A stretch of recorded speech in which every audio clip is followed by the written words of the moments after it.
ناظرین، جو بندہ جلدی فارغ ہو جاتا ہے اسے چاہیے کہ پالک میں گڑ ڈال کر کھانا شروع کر دے، منی دیر سے نکلے گی۔ حیرت ہے کہ انسان ہاتھ دنیا کے آگے پھیلاتا ہے اور گلا خدا سے کرتا ہے۔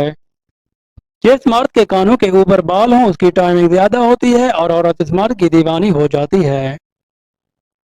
انسان کے اوپر تمام غم اور پریشانیاں اس کے ناجائز خواہشات کی وجہ سے آتی ہیں۔ جو مرد تھوکے زیادہ پھینکتا ہے اس کی ٹائمنگ کم ہو جاتی ہے۔ تمہارا راز دشمن تک کبھی نہیں پہنچ سکتا جب تک تم اپنا راز اپنے دوست تک نہیں پہنچا دیتے۔ جس بندے کو شہوت فتنے میں ڈالے اسے چاہیے کہ فوراً نکاح کرے۔ جسم میں اس وقت طاقت آ جاتی ہے جب آپ بیٹھ کر کھانا کھاتے ہیں۔ زندگی کا ہر لمحہ نہایت قیمتی ہے جس کا اندازہ قیامت کے روز ہوگا۔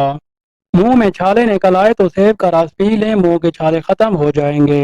نفس کو ساری رات کھڑا رکھنا چاہتے ہو تو چنے کے چھلکے مکھن میں ڈال کر کھا لو، نفس ساری رات کھڑا رہے گا، عورت برداشت نہیں کر پائے گی۔ آنکھوں کے گرد حلقوں کو مٹانا ہے تو نہار منہ سیب کھایا کرو۔ آپ کی یادداشت اس وقت کمزور ہونا شروع ہو جاتی ہے جب آپ 9 گھنٹے سے زیادہ سو جاتے ہیں۔ جسم کا درد اور سوزش کو ختم کرنا ہے تو دیسی گھی کو چاٹ لیا کرو۔ نزلہ زکام اس وقت ختم ہو جاتا ہے جب آپ سونف کھانا شروع کر دیتے ہیں۔ آپ کی کمر کا درد اس وقت ختم ہو جائے گا جب آپ ناریل کے تیل میں لہسن شامل کر کے کمر کی مالش کرتے ہیں۔